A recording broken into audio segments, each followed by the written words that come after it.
해외 선물을 사랑하시는 국민 여러분 안녕하십니까? 해외 선물 요리를 아주 맛있게 하는 남자 박 셰프, 오늘도 여러분과 함께 해외 선물 교육을 진행해 보도록 하겠습니다.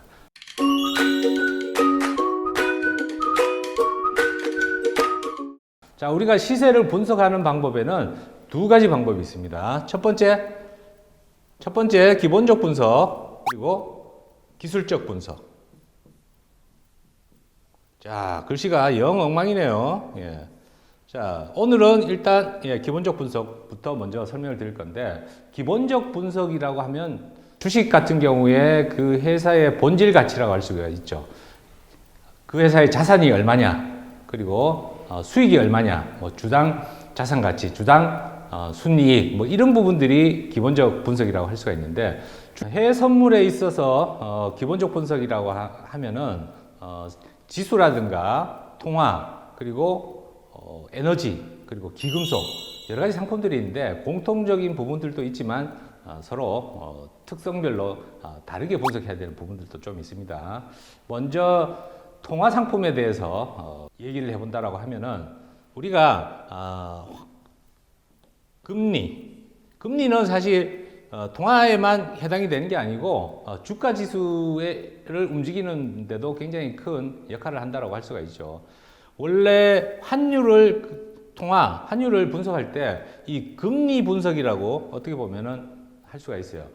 향후 그 나라의 금리 추이가 어떻게 될 거냐, 이게 거의 뭐 통화의 대부분을 결정한다고 할 수가 있는데, 자, 금리는 통화하고 어떤 상관관계가 있냐? 우리나라에서 예를 들어서 현재 금리가 한 뭐 1%다라고 하면은 향후 금리를 올릴 거다라고 하면 시중에 있는 자금이 어떻게 되죠?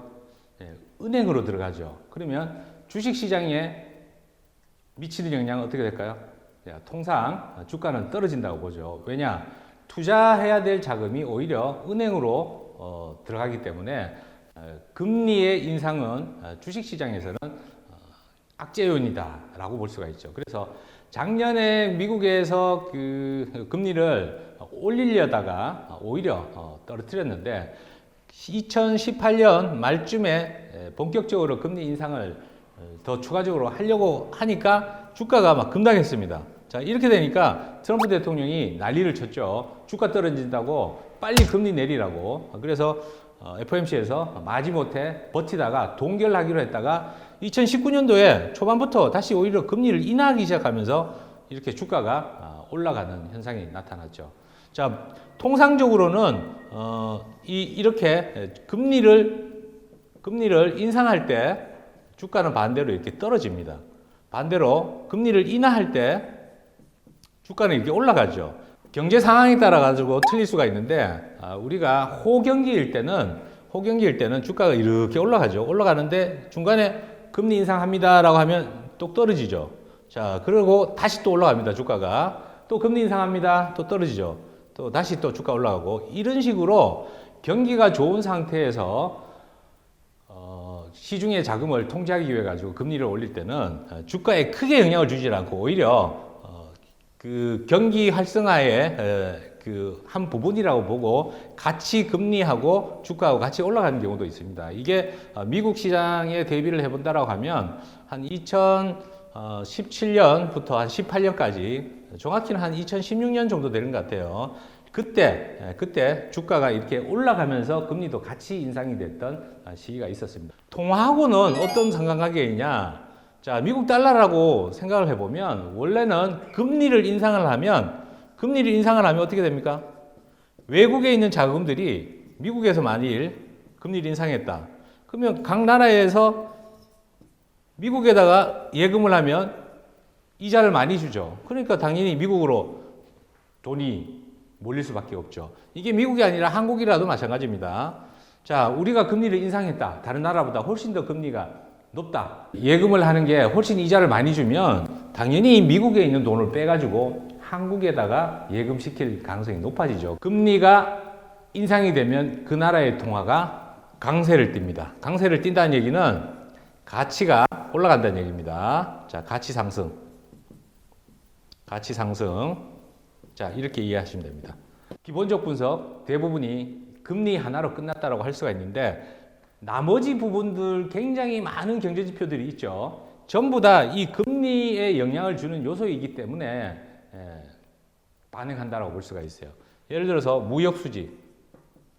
자, 무역 수지가 굉장히 좋아졌어요. 야, 수출이 늘어나고 수입이 줄면서 나라의 돈이 달러가 쌓이고 있다. 그러면 어떻게 돼요? 그 나라의 통화는 마찬가지로 강세를 띱니다.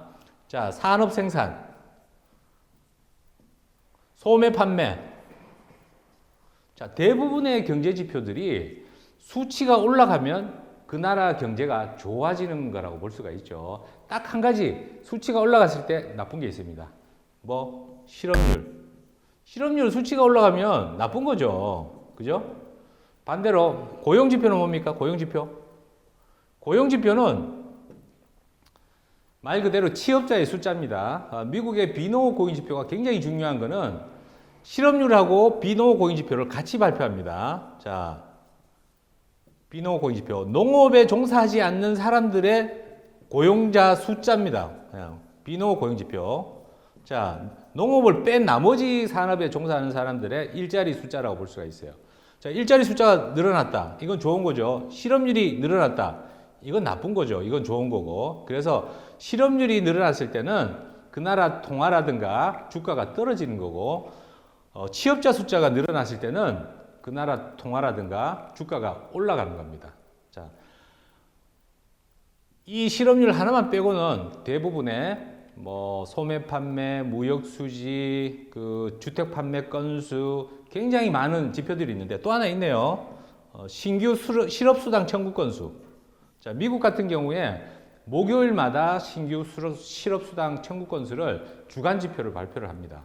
자, 그때 매주 발표를 하기 때문에 이 그 실업자 숫자가 어느 정도인지 충분히 알 수가 있죠.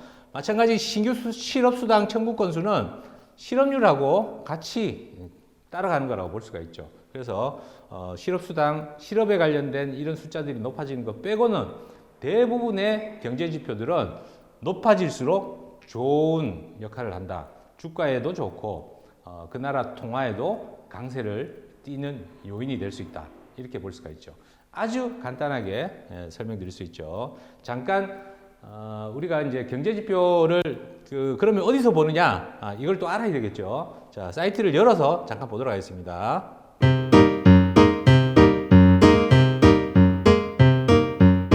자, 간단히 기본적 분석에 대해서 설명을 드렸는데 기본적 분석이라는 것은 사실 그 경제 지표 발표를 일정을 우리가 유심히 지켜보면서 그 나라의 주가라든가 통화 이런 부분에 어떻게 영향을 주는지를 살펴봐야 되는 거죠. 자, 그럼 그걸 어디서 보느냐? 몇 군데 사이트가 있는데 요즘 가장 많이 조금 그 자세하게 사용자들이 볼 수 있는 사이트들을 안내를 해드리면 investing.com이라고 있습니다. 자, investing.com에 들어오셔가지고 경제 캘린더라고 있습니다. 오늘 발표될 각 나라의 경제 지표들이 쭉 나옵니다.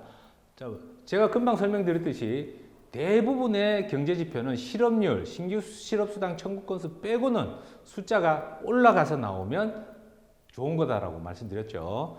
그런데 미국 지표는 미국에만 영향을 미치는 건 아니고 통화의 경우에는 사실 우리가 CME에 상장되어 있는 그런 통화 상품들은 미국 달러를 기반으로 평가를 하기 때문에 미국 지표에 전부 다 영향을 받는다고 봐야 되죠. 호주라든가 뉴질랜드, 그것도 호주 달러 대비 미국 달러 이렇게 표시를 하는 거기 때문에 미국 지표가 좋게 나오면 호주라든가 뉴질랜드라든가 캐나다 뭐 이런 파운드화, 유로화까지 미국 지표가 좋으면 통화들은 오히려 떨어지고 CME에 있는 상장되어 있는 상품들을 얘기하는 겁니다. 통화들은 떨어지고 오히려 달러 인덱스라고 있는데 미국 달러 인덱스는 올라가는 반대 현상이 나타나는 거죠. 자, 왜? 미국이 좋은 거지 뭐 다른 그 유로라든가 호주, 뉴질랜드, 캐나다 이런 다른 나라들이 좋은 게 아니죠. 그래서 미국 지표가 좋으면 다른 통화들은 오히려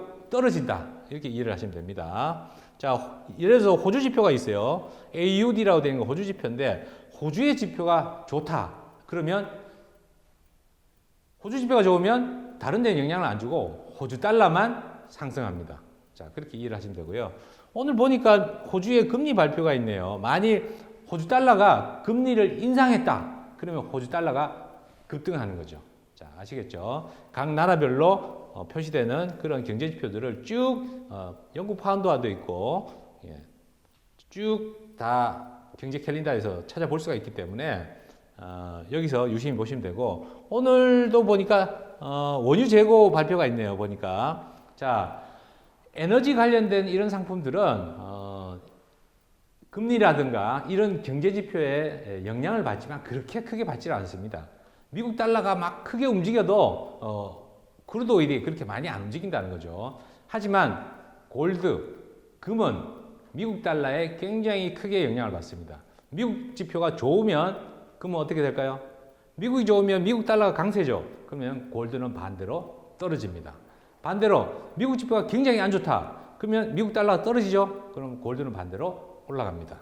자, 이거는 미국이 나빠야 금이 올라가는 게 아니고 자, 우리가 CME에 상장되어 있는 상품이 기준통화가 미국 달러죠. 그러다 보니까 분모가 미국 달러라고 보시면 돼요. 분자가 골드고 호주 달러고 뉴질랜드고 뭐 이런 통화들이 있다고 보시면 되죠. 자, 그래서 미국 달러가 움직이면 CME에 상장되어 있는 모든 상품들이 반대로 움직인다고 보시면 됩니다. 미국 달러가 강세면 다른 것들은 떨어지는데 골드하고 통화는 굉장히 크게 영향을 받지만 에너지는 크게 영향을 받지는 않습니다. 자, 기본적 분석에 대해서 간략히 여러분들께 설명을 드렸고 이 정도만 하셔도 거래하시는 데는 큰 어려움이 없을 거다. 그렇게 말씀드릴 수 있습니다. 시청해 주셔서 감사합니다.